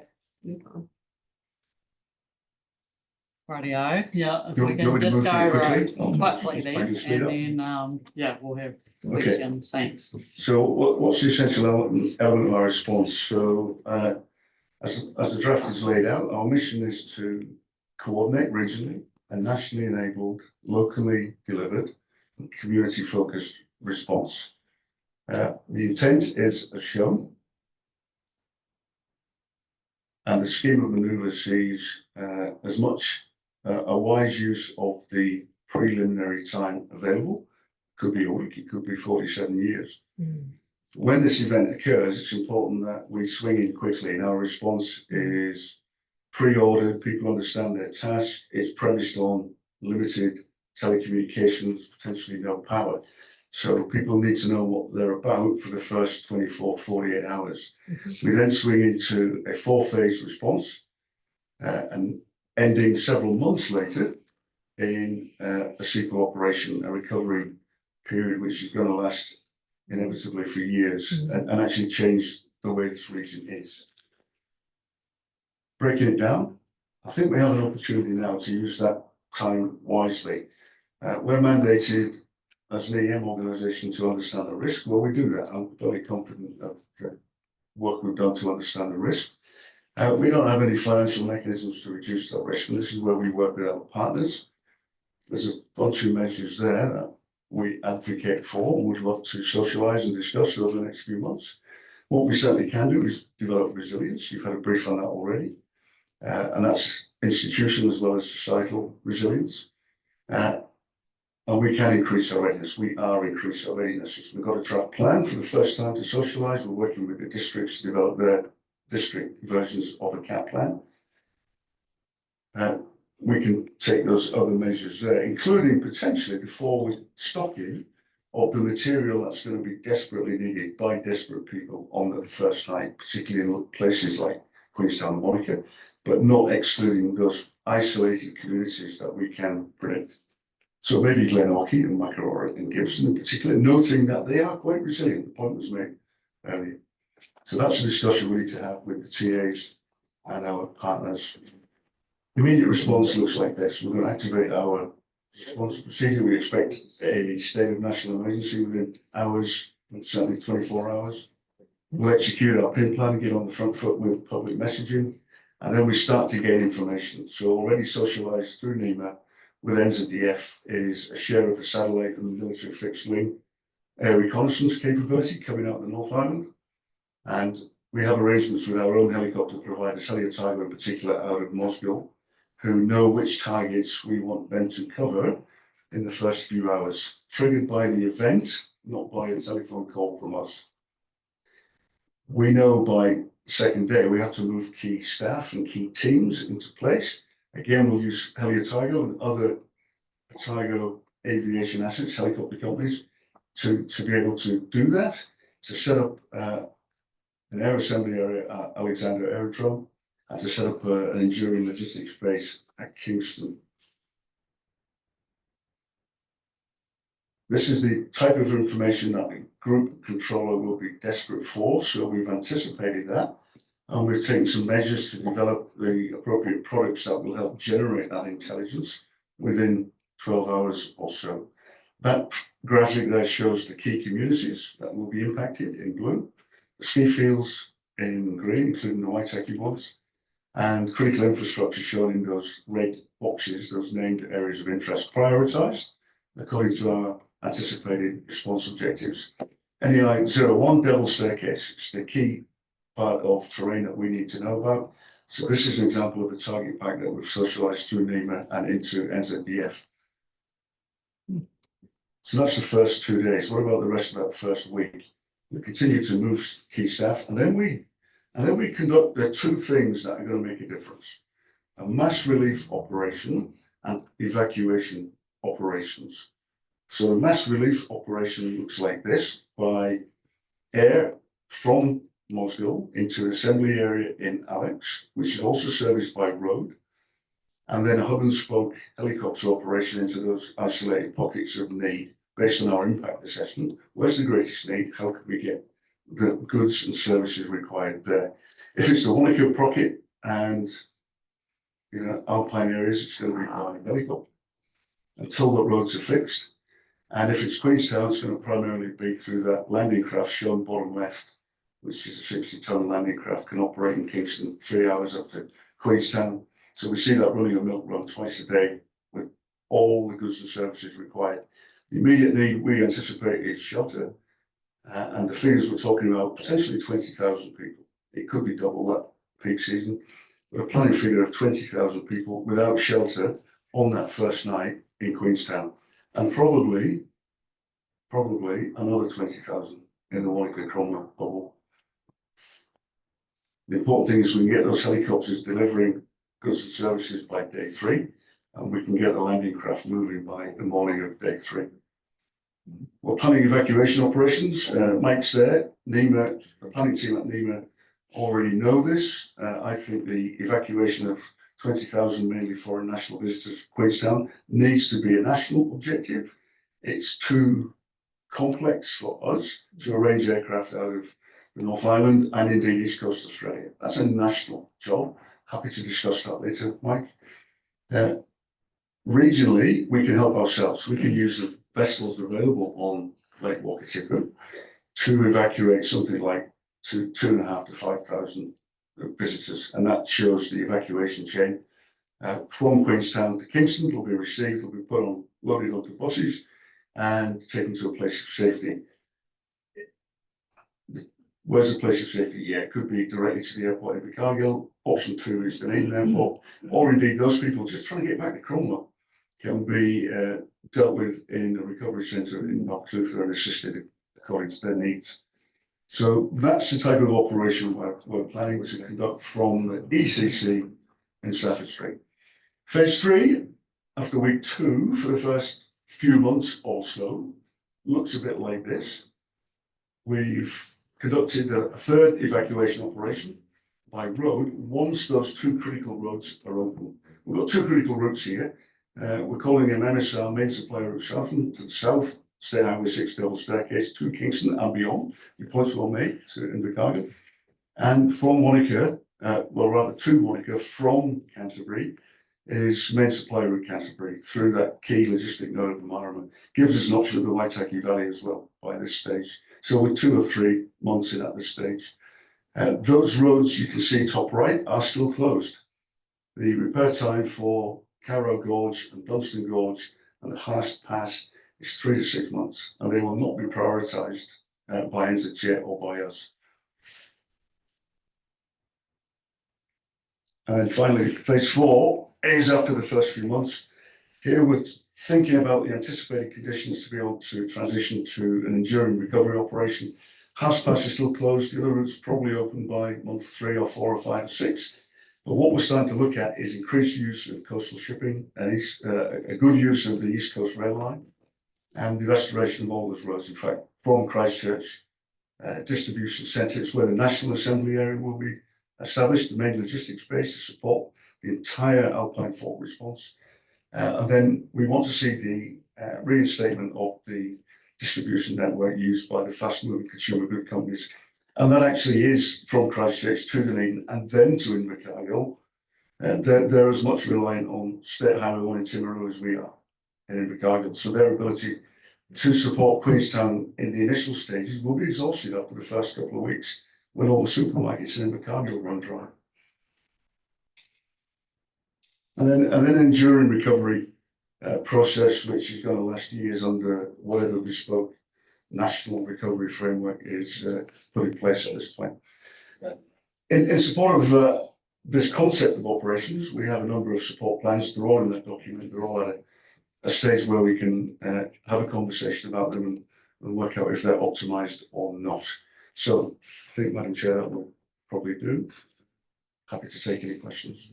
Yeah, that was great, thanks. It's good to see that level of detail and thinking that goes in behind the scenes that we sometimes don't see in this group. So I really appreciate that. And yeah, the level of plans that's beneath that as well. Any questions? Only enough I do. Yep, Sandy. Thank you, Chair, and thanks, Andy. That's really interesting. And this, apologies if this is something that is obvious because I might have missed a meeting. But what is the plan to engage respective councils in this material so they're aware? And what is the plan to make sure that operationally each of the various TAs have the necessary documents that feed into this? Yeah, critical part of this. This plan needs to be nested with the districts. It needs to be nested with the national plans and South and Canterbury to make it viable. So that process is already started, Sandy. The districts have all got a copy of this. We've been talking about this internally for nearly a year now. So none of this should be a surprise to the EMA staff in districts. We've got an exercise coming up, as you know, we've got exercise Ohotaro. We're using that as a vehicle to further socialise and develop the district plans. In fact, that's the stated aim of the district exercise. Right. So, And look, and that's interesting. It didn't quite answer my question though. no, sorry, I missed. So do you want to try? Yeah, Okay. I'll give it a crack. Yes, essentially today's first step in terms of formal acknowledgement, it's coming to this committee. We're saying that it's out there, councils to be aware of. Again, we acknowledge it's an 80% solution. We've got something on a page now to start to have a discussion, and we're eager for feedback and we're happy to adapt. Okay, so if I might, through Chair.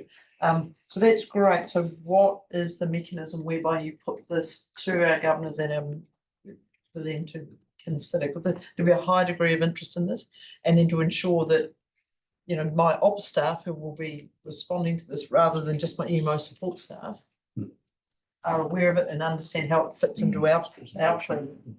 I would see the liaison group as probably the best portal for that, given that they're all executive managers and are well placed within the organisation, both for access to yourselves as chief executives that are here, as well as operational staff as well. So an operational matter such as this, we would be looking at sending it through the liaison group. Of course, if you prefer an additional or another avenue, we're happy to receive that. So, Existing structure. Yep. Yeah. I'm comfortable to use the existing structure. I would like to think maybe that this group, that it could be formalised. So there's something in here that talks about how that will happen and we can report on how it's going. Mm. Because otherwise, the structures might exist, but if the work isn't happening and isn't coming back, I'd think at a governance level, the group might want to have some comfort that there was general preparedness around the region. We got Tim, I think, next, and then you, Brian. Yep. Thanks, Gary. Gretchen. Great report, terrifying. And I think your 80/80 is really good, you know, because there's going to be so much that we don't expect. I worked in radio back at the turn of the century in Alex, and we had those two big floods, and you talked about the dams, and the dams weren't the problem. The damned idiots were the problem. And there's a lot more of that social ability to gather as a herd and panic.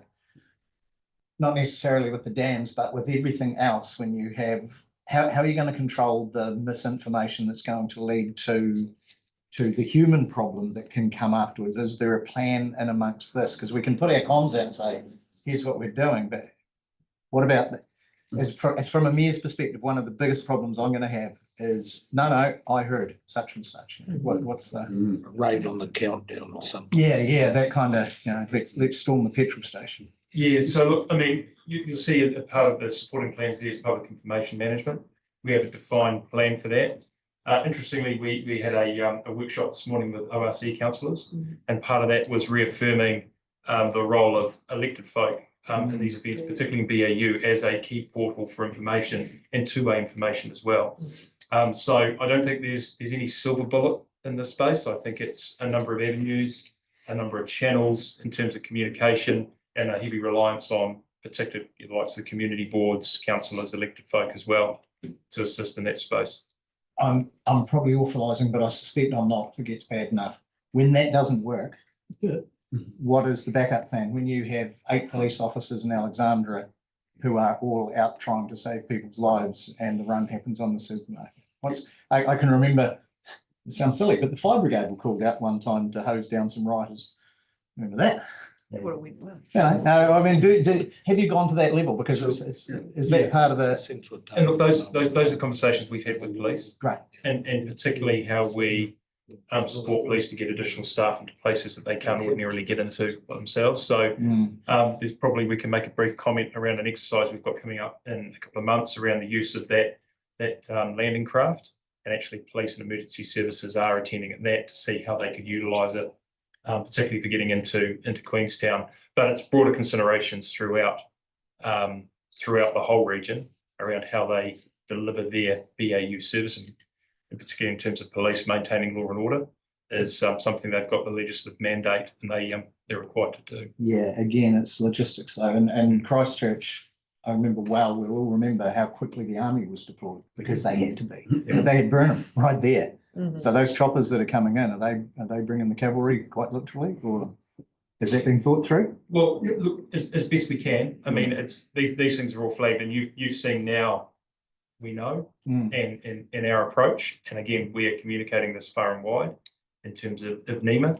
I think in terms of a fortunate, and probably circling back to Mike's point earlier, we, as far as I know, we are the first region in the South Island has a plan of this nature. So it has been a challenge for us to align to other plans and other things that don't exist. So fortunately, it puts us at the head of a pack to some extent, but hopefully in a position to influence how maybe some other regions look at this planning moving forward. So so it has been challenging in that space in terms of that alignment, both across and up to NEMA as well. It's the social disorder that we're finding in the good times troubles me. Far less what we're going to face in the bad times. Richard, have you got something on that? And then we'll go to Yeah, Brian. sorry, just to when we met to chat with to talk through this with Mike and Glenn, one of what we do now is a bit of the scale, the national emergency management, they will come in over the top of this, and there'll be so the best opportunity we've got to really influence how the response works and have it locally is to have a good plan in place. So it's really important that we get this work done, and I agree with the comments around Canterbury and Southland, and we've started those conversations with their regional councils and their CEDM teams as well. But you know, it's a huge exercise and a first step, and there are hundreds, if not thousands, of conversations to have to nut out a lot of these details. But you know, I do give some credit to Matt and team and your other staff have all been involved to get to this point, because it does give us something to build off, which gives us the best chance of keeping a level of control, which will be challenging. But if we don't have something, we'll lose all control to the national group that rightly will come in over the top for something of this scale. Brian. Yeah, following on from that national coming in over the top and great report, and yeah, following on from that video we saw a couple of years ago, and thank goodness it is moving on. But when I was looking at this and reading the report, and we had that not the coastal trader, that barge that was coming through, and I thought a problem of this magnitude is going to be a world event. And we always, you know, 3 breakdowns later, we get the Orion to wherever it's meant to go. But have we given, I don't understand where the Yankee Air Force, the kit that the Chinese have got with those huge Matt, do you want to touch on landing that? gear. Yeah, what can we depend on from a world response? And look, probably Mike Galuli, if he's still online, might be best to respond to that. But NEMA are focused at the moment on 4 key areas within their national CAP planning effort. One of those is international assistance. And Mike, have you got anything else you'd like to add in that space? Yeah, no, definitely. Yes, one of the key areas that we're looking at is international assistance, and that will be a absolute focus. Look, I just want to endorse Richard's comments. I come from the sector, and your best opportunity to retain control over your local destiny is to do this level of planning and this level of thinking now. To Matt's point, yes, Otago is ahead of the game in terms of the level of detail here. And Andy, I take my absolute hat off to you and the team for getting the region to this point. My sense is keep going. The plan is taking shape and the right conversations are being had. Just a question that I have for the planning team and for Matt, potentially is to think about regional assembly areas and national assembly areas as areas that need to be controlled either regionally or nationally, because the normal commercial supply chains have been disrupted. Those are national and regional assembly areas, so they require some sort of regional level of coordination and national level of coordination. And the reason I'm saying this is we've just started conversations in Canterbury with Canterbury CDM Group and Christchurch International Airport Limited, and we're starting to engage Port of Lyttelton and Selwyn District Council as well around this whole concept of a national assembly area. Because these things are ill-defined, but it is heartening to see in your plan that you're engaging with the concept. But I suspect actually there's probably a little bit more unpacking to do on that element. Just exactly what is it and what is its role. So I think I might have just rabbited it on a bit there, but that's my sense of this plan. I think it's a fabulous start, and compliments to you all. Thank you, Mike, for going in detail with where we're going with the logistics support plan. Perhaps we'll take that offline away from here.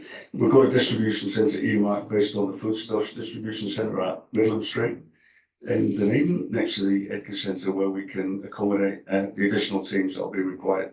We don't want big government here. We want to create the conditions whereby the commercial logistics, the experts in this field, can simply crack on with their job with a commercial imperative.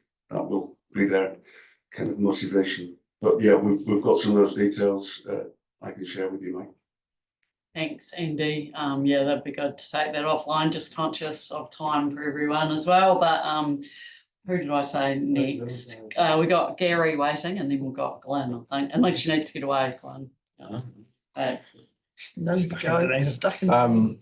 Yeah, really pleased to see this, and it's scary, obviously. But actually, yeah, just on the back of what we know is going to happen at some stage, this level of planning now is good. And as Richard noted, there's going to be a lot of discussions, for all the other parts. So, and I think, it'd be really good for us to know that pretty much the armed forces will be coming in, and they're all of that is part of the plan and so on.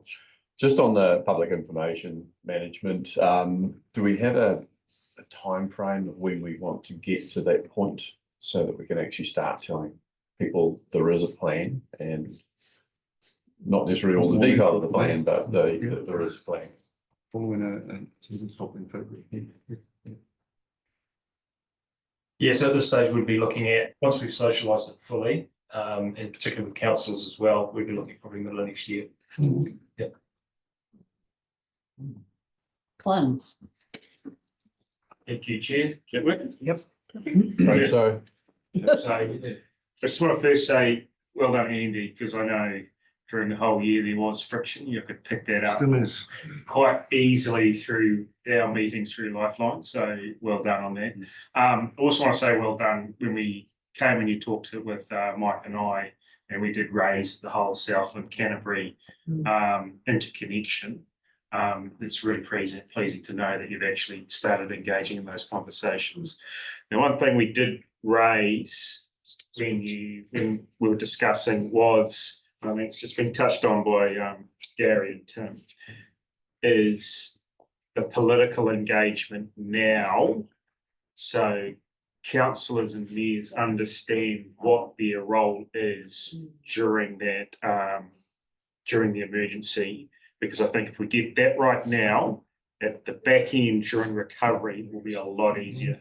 I was just wondering, what have you got a strategy in how you're going to engage with politicians now, so it's a little bit easier when it does happen in the recovery? Look, we're happy to take an action point now if you'd like us to do a roadshow, if you like, around council staffs and do something similar in terms of this presentation.